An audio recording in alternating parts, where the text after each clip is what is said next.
Another canonical case that is essential to understanding corporate law is a case from Delaware in 1985 called Smith versus Van Gorkom.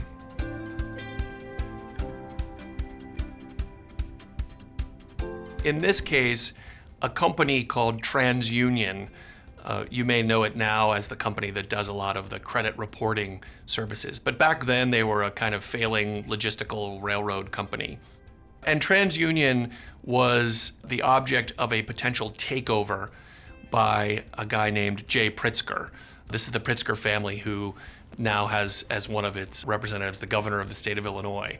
And J. Pritzker wanted to buy TransUnion because it would be more valuable in his hands with him as the owner than it was with its current ownership. That had to do with some tax rules and some other complicated things, but he was the best owner of those particular assets.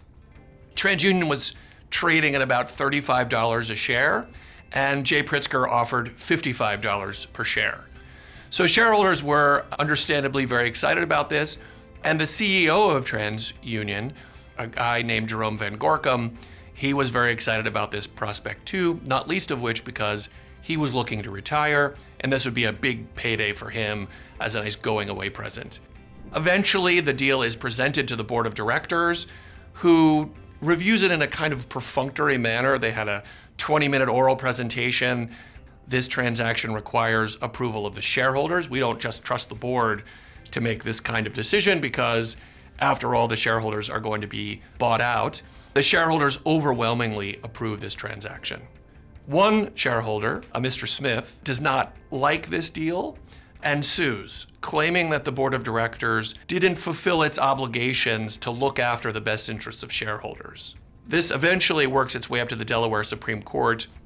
In a 3-2 decision, the Supreme Court of Delaware said that the board of directors did not fulfill its fiduciary obligations to look after the best interests of shareholders. And that's a head scratcher.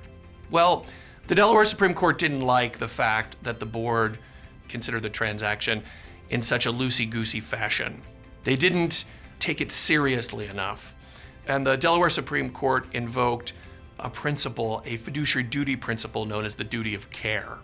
Directors have to be careful when they are deciding what to do with what, after all, is the shareholders' money. Shareholders invest capital in a corporation. They hire the board of directors effectively to manage that capital, and they have an obligation to do so as one would if you were investing your own money. And the Delaware Supreme Court believed that this was too sloppy a transaction. They held directors personally liable. So Smith versus Van Gorkom stands for the proposition that board members have to be careful and act prudently as if they were investing their own money, even if, from an outside perspective, it seems kind of like a no-brainer.